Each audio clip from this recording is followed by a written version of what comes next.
예수님의 장례를 통해 본 성도의 삶, 예수님의 장례를 통해서 본 성도의 삶이라는 제목으로 말씀 전하기 원합니다. 오늘 본문 말씀은 그 예수님의 장례가 이루어지는 구체적인 과정을 밝히고 있습니다. 그리고 예수님의 장례를 지냄에 있어서 주도적인 역할을 한 아리마대 요셉이라는 사람이 등장합니다. 이 사람은 예루살렘에서 서북쪽으로 100km 정도에 위치한 아리마대라는 곳의 출신입니다.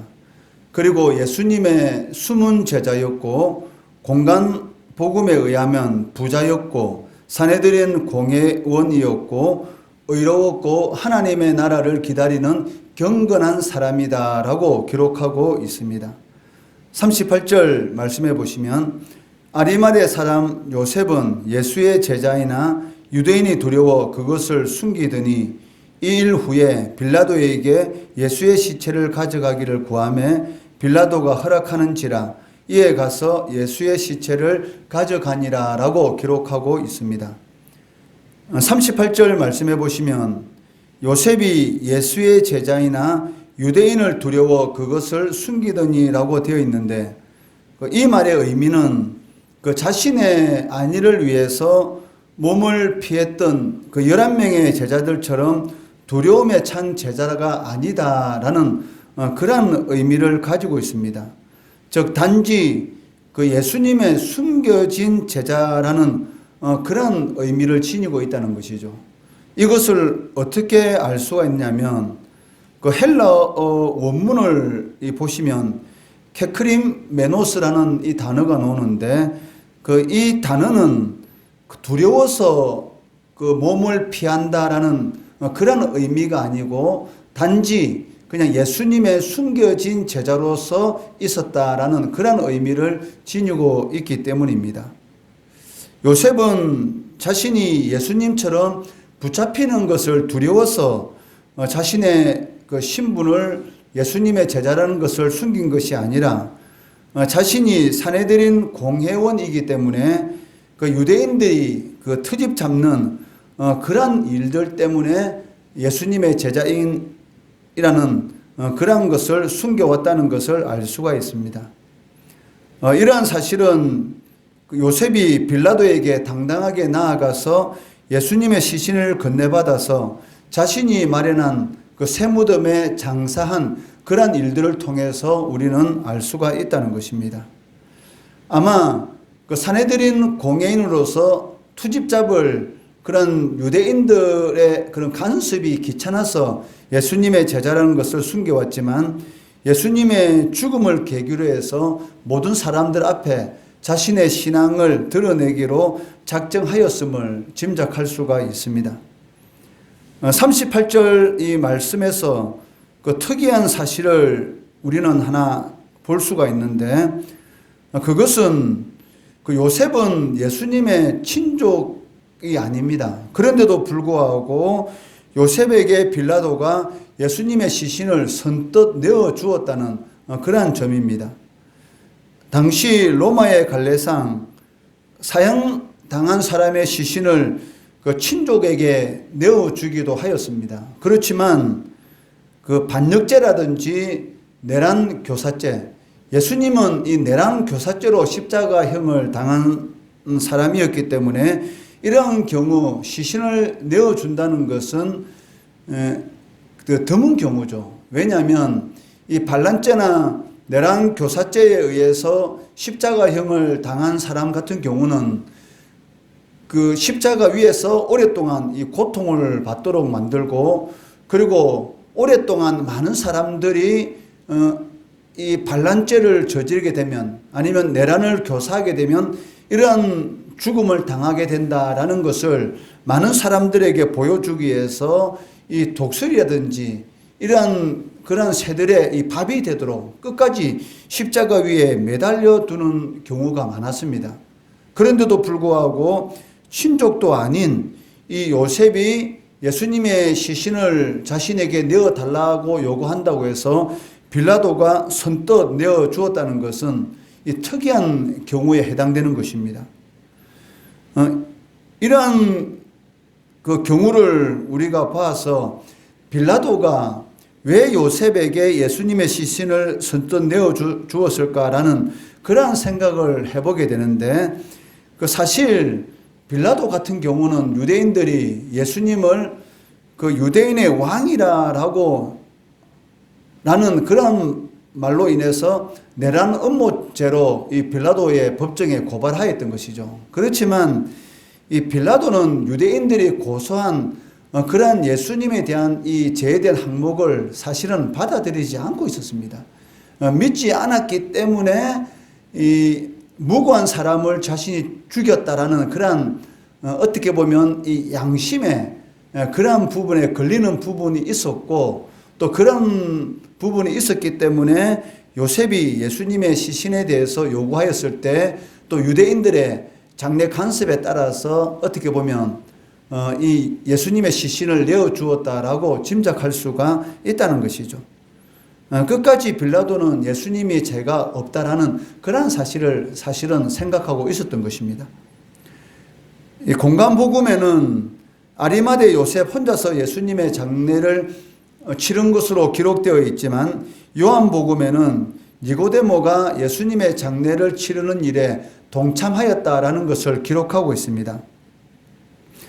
아마 니고데모도 산헤드린 공회원이었고 유대인들의 이목을 두려워하여서 자신을 드러내지 않고 있던 예수님의 제자였습니다. 그럼에도 불구하고 예수님의 이 죽음을 기점으로 해서 니고데모와 요셉과 같은 지도적 인사들이 다른 사람들의 이목을 의식하지 않고 공개적으로 예수님의 장례를 행하는 것을 오늘 본문 말씀을 통해서 보게 됩니다.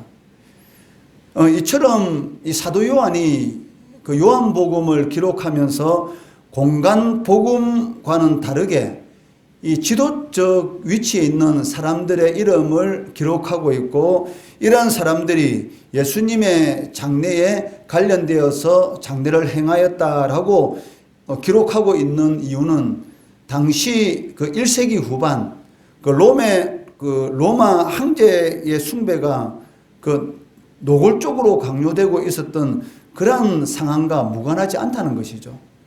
왜냐하면 그 요한이 이 요한복음을 기록할 그 1세기 후반 같은 경우는 로마의 황제 숭배가 그 더욱더 강요되고 있었고, 특히 지도층에 있던 그러한 사람들이 예수님을 배교하는 그러한 일들이 많았습니다. 그렇기 때문에 니고데모와 아리마대 요셉이라는 산헤드린 공회원, 즉 지도층에 있는 사람들이 이처럼 자신의 이름을 드러내놓고 예수님의 장례를 행한다라는 그러한 사실들을 기록함으로 인해서 그 예수님을 따르는 일을 망설이던 지도자적 위치에 있는 사람들에게 경각심을 주려는 그런 의도가, 이 일을 기록한 사도 요한의 의도가 있었다라는 것을 우리는 알 수가 있다는 것이죠. 이어지는 39절의 말씀은 예수님의 죽음은 그 자연인의 한 사람으로서의 죽음이 아니라 유대인의 진정한 왕으로서의 죽음이었다라는 그런 사실을 부각시키고 있습니다. 39절 말씀해 보시면, 일찍이 예수께 밤에 찾아왔던 니고데모도 모략과 침향 섞은 것을 100리터라쯤 가지고 온지라라고 기록하고 있습니다. 니고데모가 예수님의 장례를 위해서 준비한 이 모략과 침향은 그 왕의 장례에 사용되던 값비싼 물품이었습니다. 그리고 모략과 침향 섞은 것을 100리터라쯤 가져왔다라고 기록하고 있는데, 오늘날의 이 무게 단위로 환산하게 된다면 그 무려 34kg에 해당되는 상당히 많은 양의 물품이었던 것이죠.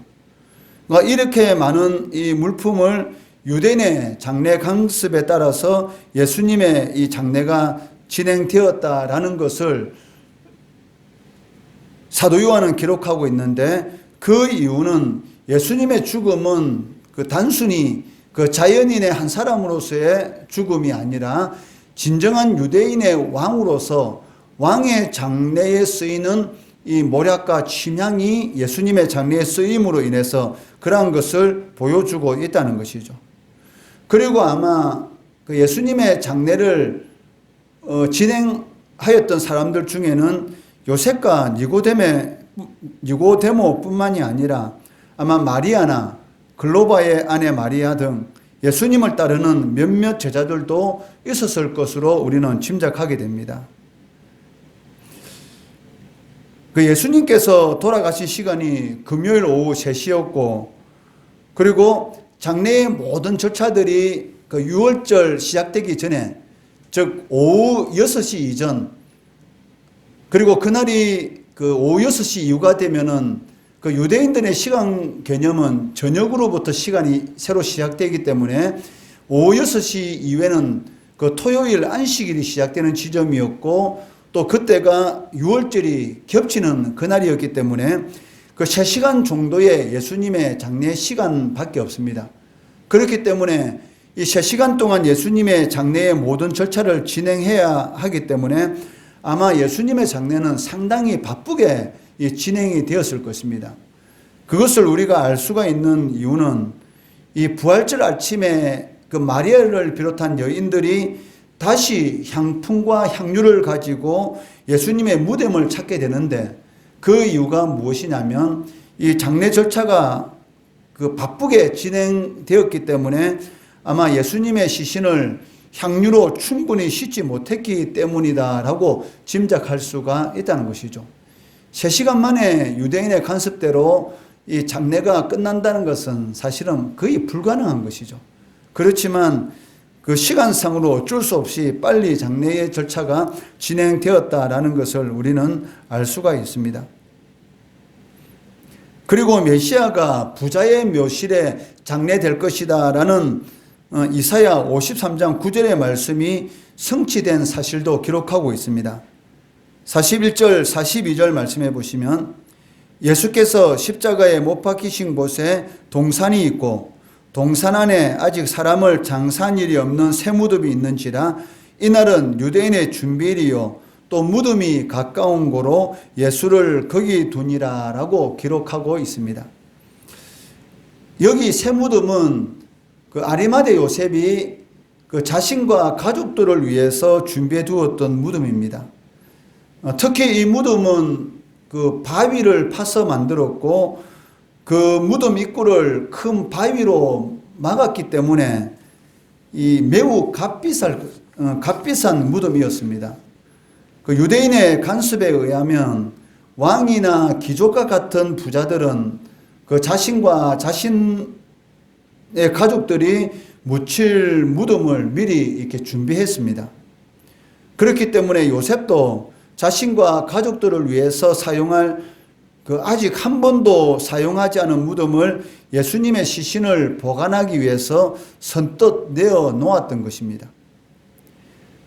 이로써 요셉은 그 이사야 53장 9절의 말씀, 그 부자의 묘실에 메시아가 그 안치될 것이다 라는 이러한 그 예언을 성취한 그러한 일을 한 사람이 되었던 것이죠. 그 이러한 것을 볼 때에 그 주님을 진정으로 이 사랑하는 마음, 그 마음만 가지고 있다면 그 자신도 모르는 사이에 그 하나님의 역사에 동참하는 그러한 일들이 일어나는 것을 이렇게 보게 됩니다. 그 아브라함이 지나가는 나그네를 그 섬기는 그런 이런 마음을 가지고 섬길 때에 자신도 모르는 사이에 천사를 대접하는 그런 일들이 있었지 않습니까? 마찬가지로 그 우리들도 그 하나님을 사랑하고 하나님의 말씀대로 살려고 노력하는 그런 과정 가운데 그 자신은 인지하지 못하지만 어느 순간인가 하나님께서 예언하신 그러한 말씀들을 자신을 통해서 이루어지는 그러한 역사가 나타나게 된다는 것이죠. 아리마대 요셉은 단순히 주님을 사랑하는 그러한 마음을 가지고 자신의 무덤을 내놓았지만 사실은 그러한 행동이 이사야 선지자를 통해서 예언된 그러한 말씀을 성취하는 그러한 일을 이룰지를 어떻게 알았겠습니까? 마찬가지로 우리들도 그 하나님의 말씀에 순종하는 그러한 삶을 살아가다 보면 자신도 모르는 사이에 하나님의 이 일을, 그 하나님의 그 역사에 동참하는 그런 일을 이루는 그런 일들을 일어나게 된다는 것이죠. 오늘 이 본문 말씀에 아리마대 요셉과 그 니고데모의 모습을 보면서 우리는 그 예수님의 이 십자가가 이 그 비움을 강조한다는 것을 알게 됩니다. 나보다 남을 더 낮게 여기고 남을 위해서 희생하고 철저히 자기를 비움으로 인해서 땅에 있는 것에 집착하는 것이 아니라 하늘에 있는 것을 소망 두고 살아가야 된다라는 것을 우리는 알게 되는 것이죠. 니고데모와 그 아리마대 요셉, 그 사내들인 공회원이라면 유대 사회에서 얼마나 높은 위치를 차지하고 있습니까? 자신의 신분을 드러낸다는 것은 어떻게 보면 이 출교라는, 왜 그 당시에 예수를 메시아로, 예수를 하나님의 아들로 인정하는 사람은 출교를 당한다라고 정했기 때문에 공회원으로서 자신이 예수를 믿는 사람이다라는 것을 드러낸다는 것은 상당히 위험한 것입니다. 자신이 지금까지 누리고 있었던 모든 것을 다 내려놓는 그러한 결심인 것이죠. 그렇지만 이러한 것을 내려놓을 때에 이 하나님의 구원의 역사에 그 사람들의 이름이 당당하게 기록되는 그러한 일이 나타나는 것을 보게 된다는 것이죠.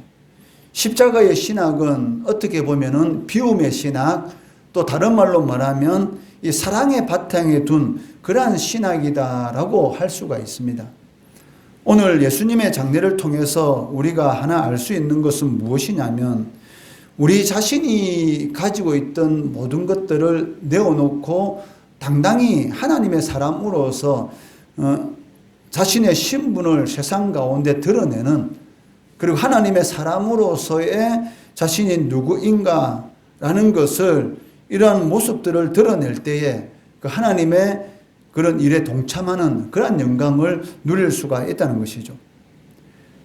만약 하나님의 사람이다라고 하면서도 불구하고 사랑의 바탕을 두는 그러한 삶이 없다면 그러한 성도의 신앙 고백은 어찌 보면 형식적인 종교 행위에 불과하다라고 할 수가 있을 것입니다.